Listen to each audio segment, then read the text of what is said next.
Hey, friends, welcome to another episode of Not Your Mama's Podcast. The title of this episode is Become the CEO of Your Body. In this episode, we are speaking with Haley Fountain, who is a hormonal health coach who helps high achieving women have more energy, be more productive, and live their best lives. Haley is a certified integrative nutrition health coach, an internationally accredited health coach, and has advanced accreditation in hormonal health from the Institute for Integrative Nutrition. Haley is passionate about helping women overcome hormonal imbalances, heal the emotional issues behind their physical discomfort, and become the CEO of their bodies. Haley, it's such an honor to have you on. Thank you so much for coming on the podcast today. Can you give the Yes. audience a little bit more about your background and how you got to where you are today? Yeah, for sure. Thank you, Christina, so much for having me. I'm really excited. I try to give everyone the Cliff Notes version because I could go on and on. But basically, like everyone else in the holistic health space, I had a lot of health issues growing up. I had horrible digestion, acid reflux. I had irregular, extremely painful periods that I had to take time off of work or get out of school for when I was younger. I suffered from anxiety. I feel like everybody has anxiety. Who doesn't have anxiety these days? But I Yeah. had really bad anxiety before people really knew what anxiety was or really talked about it.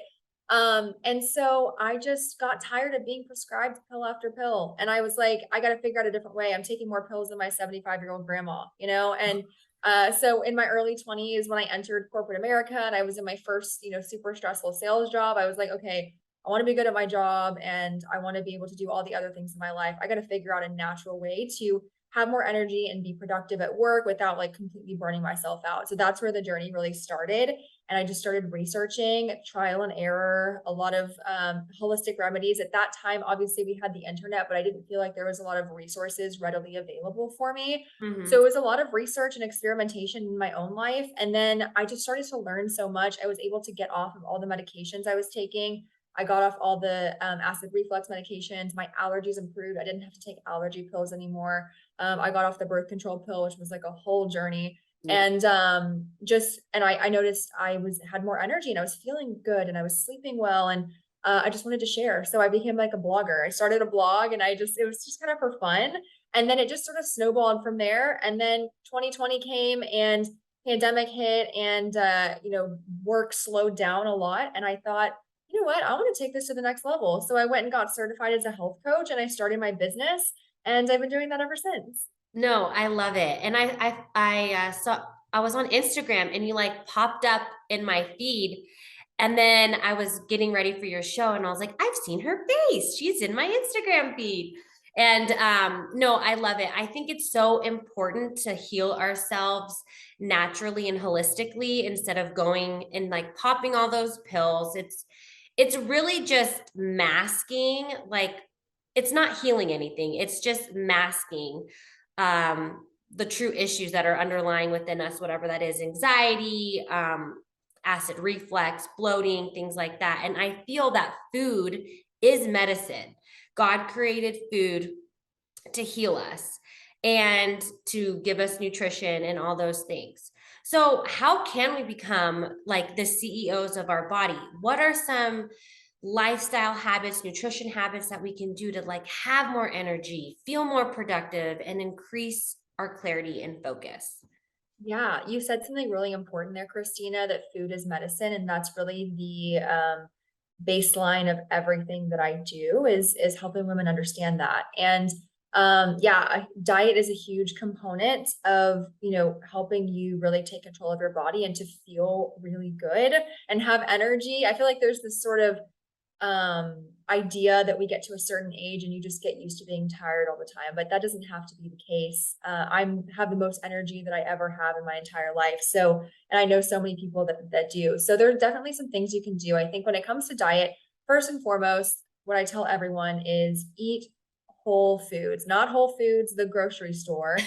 You can eat whole at Whole Foods, but I mean real foods, foods that come from the ground. If your grandma and grandpa didn't eat it, 80 to 100 years ago, if it wasn't available then don't eat it now, is kind of what I say. So fruits and vegetables, like getting back to the basics, right? Lots of fruits and vegetables, high quality pastured meats, not stuff that's made in a a big, conventional farm, something that comes from cows or chickens that ate real grass and were out in the sun and the dirt and the bugs and all that stuff. Wild caught fish, it's caught from the ocean, Yeah. or sustainably farmed as well, because I know there's a fish shortage. High quality fats, I feel like butter has been demonized, but like good quality butter from pastured cows is much better than all these like processed seed oils, Yeah, they're limiting all our right.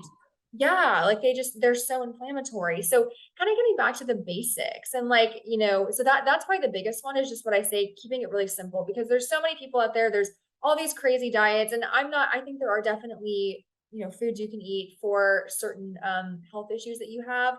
But a lot of times it's just really getting back to the basics. So that's the first thing. Diet is a big component, but we are there's other things we consume besides food that impact our health, right? Yeah. So in terms of lifestyle, being conscious of the things you consume on social media, the content you consume, being aware of how your job, your fulfillment in your career impacts your life is really important. Drinking enough water, making sure you're nurturing your spiritual health, whether that's through religion or meditation, prayer, whatever that looks like for you. So all those things are really just, taking a holistic approach of looking at every area of your life and like, what am I feeding myself in this area of my life? Mhm.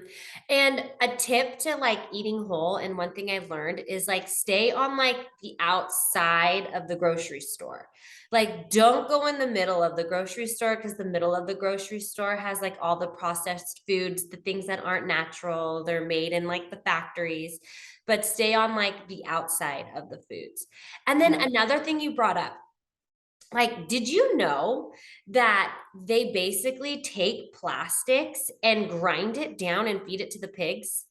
Yes. I mean, I was watching something about that. I mean, and I know that they give the pigs horrible food and inject them with hormones and antibiotics, and you kind of want to stay away from that stuff, because when we eat their meat and they've been through so much trauma in that, like we're eating the trauma and like we absorb it, but like I mean, it's just like a whole new level. Like we have an issue with plastics entering our body. They say that we eat probably a credit card size worth of plastic each month. Americans do, or I don't even know what Mhm. happens in Europe and stuff, but I know for sure in America we eat like a credit card size worth of plastic a month. And it's just crazy that what they do to our foods and how it totally affects us, and like they're feeding freaking plastics to pigs. It's Yeah. insane to me. For sure. Yeah. And you said something really important. It's not just about what you eat, but it's about what you eat eats. So, for me, like and also people demonize meat, and it's not really meat that's the problem. It's the quality of the meat. I think most people can benefit from eating good, high quality meats, but they're just not readily available and they're very expensive. But, Yeah. again, going back to the basics, like I buy the majority of my meat, my eggs at the farmer's market. And a lot of the farmers, I've actually reached out to them via email and, said, "Hey, can I come visit your farm and see like how you raise the animals?" Which sounds kind of sad, but for me, it was very important to make sure that I understood where the animals were living, how they were living, what they were being fed. And something else that you kind of alluded to is the energetics behind the food. Like if the animals are high stress all the time and they're living Yeah. in that trauma, there is an energy in everything in the world that we touch and consume. And so if those animals are really stressed, you are consuming that and you're taking in that energy. So it's very important to be aware of that. And even the monetary distribution of putting your money and, when we talk about financial health, like keeping your money in your local economy Yeah. and purchasing your food from a local farmer and actually meeting them and knowing that like all that energy is just good energy. So being a really conscious consumer, both for yourself, your family, your community at large, and the things that you're consuming. Yeah. Um, and I totally agree with that. You want to have the animals treated like humanely, and I think, not that I'm like super religious or anything like that, but I think there's something in the Bible about it. Like, you want to like respect the animals Yeah. and you know, have them live nice lives, and like they are here for us to eat and to consume, but like we've just taken it to a whole new level of the slaughterhouses and things like that. And I remember, driving on Highway 5 here in California. Well, I'm in Vegas now, but in California, Highway 5, you could just smell the slaughterhouse. Mhm. There's like this one part of the road. You just know when you're there because it has this like smell to it on in the air. So we can do better as a society. And I think it's really a great reminder to be mindful of where you're buying from, who you're buying it from, and how, they treat all of their animals and stuff. And, even with like vegetables and stuff, like are they spraying like pesticides all over it? Is Monsanto's hands all over that farm? Which most Yeah. likely it is, because Monsanto has the biggest contract with all the farms, and I think they kind of go after people that don't have a Monsanto contract. So it's just a Yeah. crazy world we live in. We can save that for another podcast for sure. There is so much to what you just said, but going back to what I said, I'm a huge fan of the farmers market again because you can go and meet the farmer and ask them how they raise their vegetable or how they grow their produce. And a Mhm. lot of times, to get that organic USDA organic label is very expensive. So there are a lot of farms that are growing their produce organically, but don't necessarily have that USDA organic label because they don't maybe have the funds or the time or the energy to go get that label. So again, in getting your food from somebody, you can actually meet the person who picked it. A lot of times they picked it that morning or the night before. So it's really great to be a conscious consumer. And of course, we can't do it. It would be great if I could say 100% of the time I only eat vegetables from my local farmer. That's not true. Sometimes I have to walk down to Kroger if I'm in a pinch. But even if you're doing it 60, 70, 80% of the time, even 50% of the time, that's a huge difference of just being a conscious consumer. So that's always what I tell people.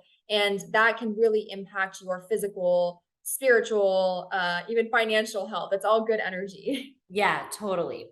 So switching gears just a little bit, we're kind of talking about the libido. I'm telling you, I have a little low libido. What are some ways that we can boost it? Yes. Okay, so this is something I'm very passionate about. It's so crazy, as advanced as we are, and as forward thinking and open. I feel like the world has become and open minded. I still find a lot of women are, feel a little uncomfortable talking about libido and sex drive and self pleasure. And I'm like, okay, well, I'm going to talk about it all day, so that's great. Um, So yeah, there are so many things. But first, I want to talk about what kills your libido because that's important. So stress is the number one. Women that are stressed, your libido is going to be shot. So we have to learn how to manage our stress. That's the biggest thing. Your diet can impact your libido too. So eating, too much sugar, too many processed carbohydrates, not getting enough sleep, all those things are going to negatively impact your libido. The birth control pill and a lot of hormonal birth controls can negatively impact your libido as well, which is kind of ironic because usually you take birth control because you want to have more sex and then it makes you not want to. Yeah. So there's a lot of things that can impact. So obviously, first and foremost, you want to make sure you've eliminated all the things that could be impacting your libido negatively. If you still are noticing that you have a low libido, there's a lot of things you can do. There's certain foods that are actually, aphrodisiac foods that will naturally increase libido. Pomegranate seeds, pumpkin seeds, oysters. A lot of people have heard about them before. Even dark chocolate, like a good quality dark chocolate that's at least 70% cacao. Those are all really great ways to boost the libido.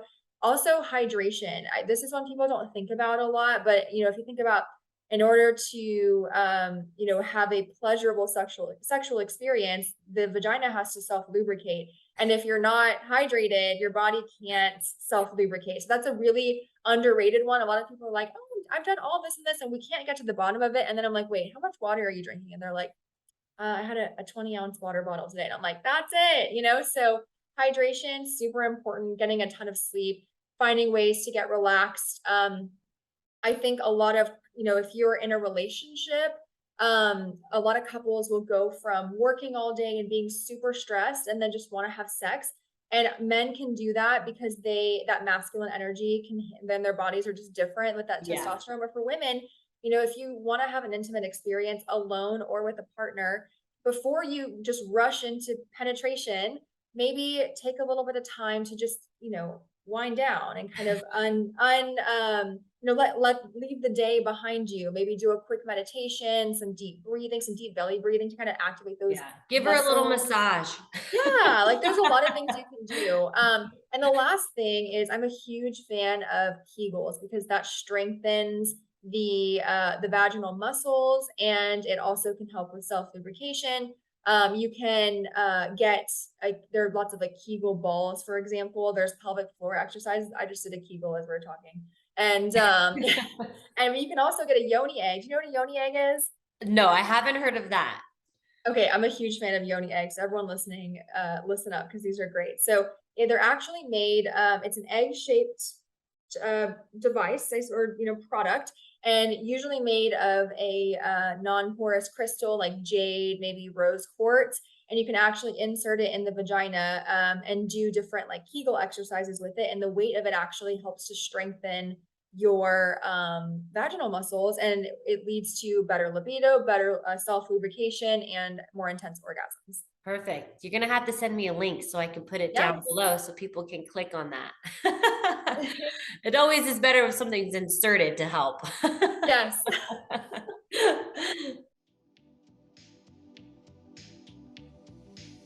Hey friends, I hope you are enjoying this week's episode of Not Your Mama's podcast. This podcast would not be possible if it wasn't for the support of you, my wonderful community. To support Your Mama's podcast, please click the support link right down below and you can donate just as little as 99 cents. Also, follow me in the Shop Like to Know It app where you can follow me with all my exclusive content, all the way from baby products I love, fashion and style, and everything in between. Now let's get back to the episode. So I know there's so many like hormonal imbalances in women, sometimes especially after having kids or whatever the factors are. So how can we balance female hormones through diet? Absolutely. Okay, so going back to what we talked about earlier, well, actually, let me backtrack a little bit. So there are so many hormones in the female body, but I'm going to focus on the main reproductive hormones just for the sake of this to keep it as simple as possible. So the two main hormones that impact our reproductive health are estrogen and progesterone. Estrogen is responsible for the first half of the menstrual cycle from day one when you bleed all the way up until you ovulate. Once you ovulate, your body starts, if you haven't released an egg, your body will start, I'm sorry, if you haven't fertilized the egg, then your body will start to release progesterone to prepare to shed that uterine lining for that month. One of the main hormonal imbalances a lot of women are experiencing is estrogen dominance, where they have too much estrogen and not enough progesterone. There's a lot of reasons for this, but some of the main reasons that happens are stress. Stress is a huge one because when you're stressed, your stress hormone cortisol increases, and cortisol just eats away at that progesterone. So then you have an imbalance. You have too much estrogen.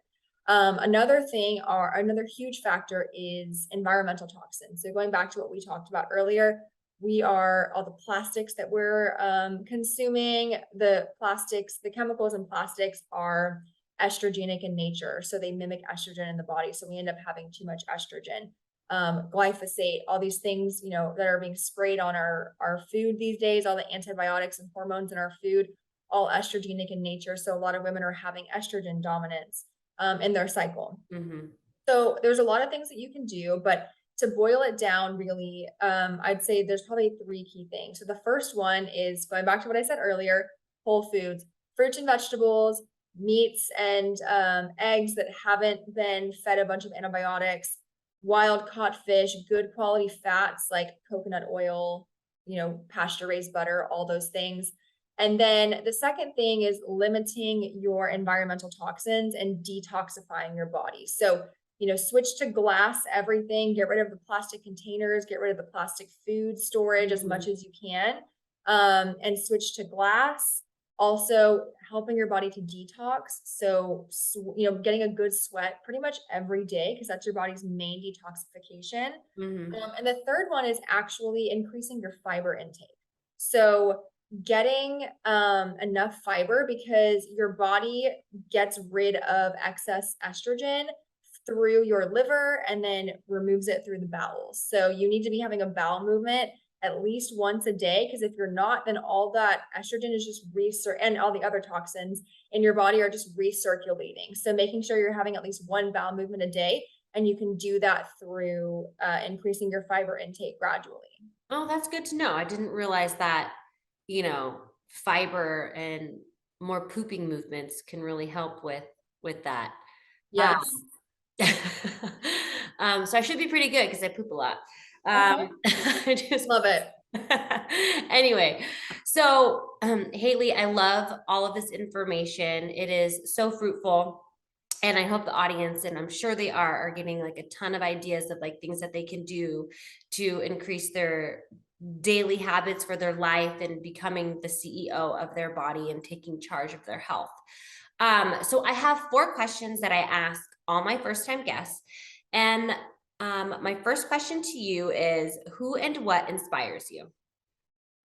Yeah. I don't I don't want to sound, at the risk of sounding a little bit like narcissistic. I honestly, I inspire myself. Like, I feel like that sounds so bad, but I'm such a big believer in being your own cheerleader. And like, I write myself little love notes every day. And I'm like, I Oh, don't I need love anybody that. else. I don't need anybody else. And I look in the mirror and I'm like, you got this, sister. And I feel like we all need to like inspire ourselves, because sometimes we're looking externally for validation or inspiration, but like I'm going to give myself what I need instead of looking for it elsewhere. So yeah, at the risk of sounding a little bit maybe not narcissistic, egotistical is a better one, which I'm not, but I do believe in like being your own cheerleader and inspiring yourself. And then what inspires me is just all of the incredible women as well in my community that I get to connect with. And like, I believe that they are a mirror, and they mirror back to me things that I get to learn about myself and vice versa. And it's just a really beautiful connection. No, I love that. And it's so true. Like if you've got big dreams and big goals, like the only person that's going to get you there is yourself.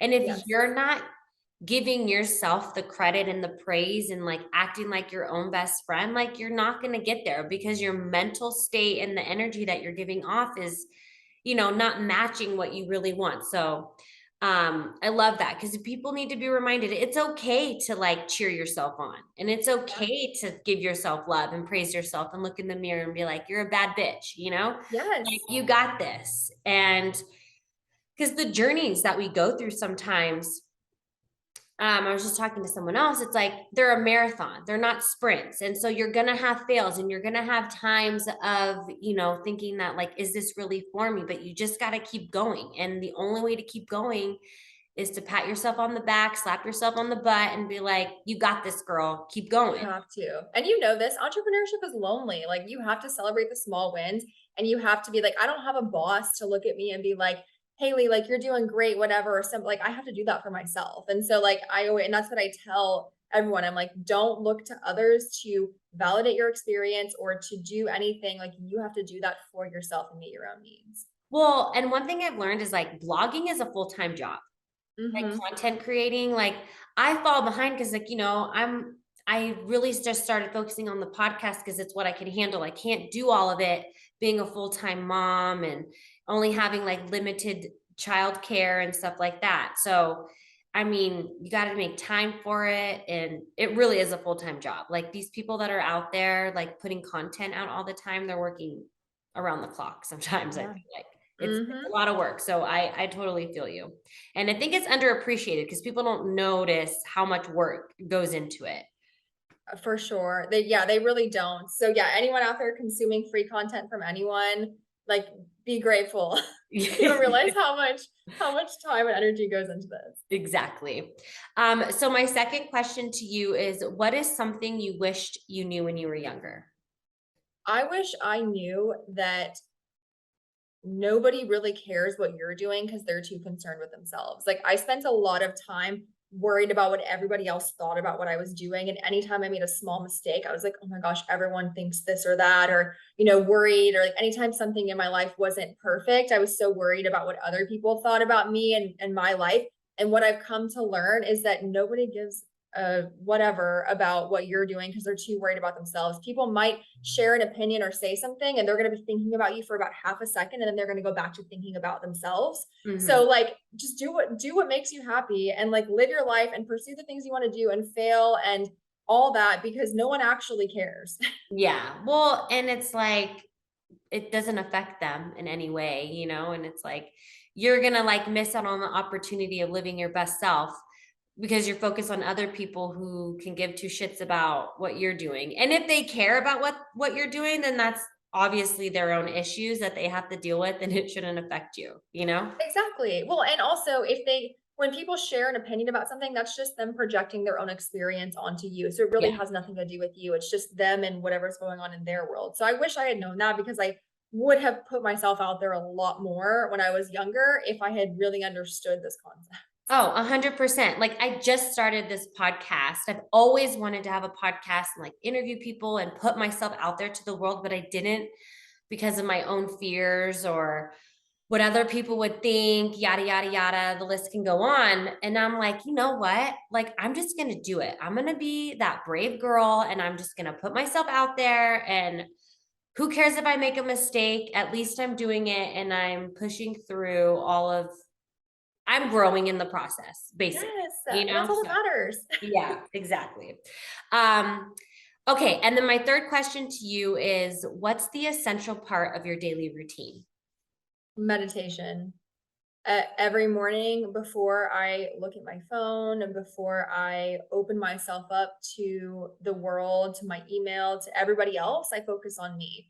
And I give myself at least 10 minutes, ideally 30 minutes, but at least 10 minutes and I have a little Zen corner in my bedroom, and sometimes I'll play a little bit of music, like some sound bowls or something, but I will breathe and I just get really centered. I might do a little journaling, like whatever I have time for, sometimes if I feel like I need to express something, it'll be a journal exercise. If I just need to sit in silence and let, God, the universe, whatever you believe in, talk to me, then I'll do that. But I give myself that time and I fill my cup up before I start pouring it out for others. Perfect. Love that. And then my fourth question to you is the best advice you've ever received. Don't take yourself too seriously. Life is too short. Like what I always ask myself now is like, and actually it was my life coach that I work with who said this to me. She was like, don't take yourself too seriously. And everything you're doing, ask yourself, how can I make this more fun? Yeah. And that's what I live by now. It's like, okay, this doesn't feel fun. How can I make this fun? Make everything a game. Like life is short. Yeah. No, I love that. I had on my mirror, like, how can I have fun today? Because I Yes. totally feel you. Like, I just want to have fun. And sometimes I do get caught up in like the day-to-day routines and get kind of stressed out and like, oh, when am I going to have time for myself? But it's like, just have fun. And it's always a great reminder. And, as long as you can recognize it, then I think that you are in the right step. Yes, I know. We got to get back to that. Just make it fun, make it light. Like we are just little kids in adult bodies, right? So, Totally. I know, right? Oh my God. Okay, Haley. Well, thank you so much for coming on the podcast today. Do you have any last words before we say bye? no, that's it. Thank you so much for creating this platform and for having me. I'm really grateful. Yeah, no, thank you so much. I'm so honored. And if you guys want to get in touch with Haley, I have all of her information and links down below in the show notes. Don't be shy. Go say hi. And thank you guys so much for listening in on another episode of Not Your Mama's Podcast. And I will see you in the next one. Bye. Thank you for listening to this week's episode of Not Your Mama's Podcast. If you're enjoying the show, please feel free to rate, subscribe, and leave a review wherever you listen to your podcasts. We really appreciate it, and we'll see you in the next one.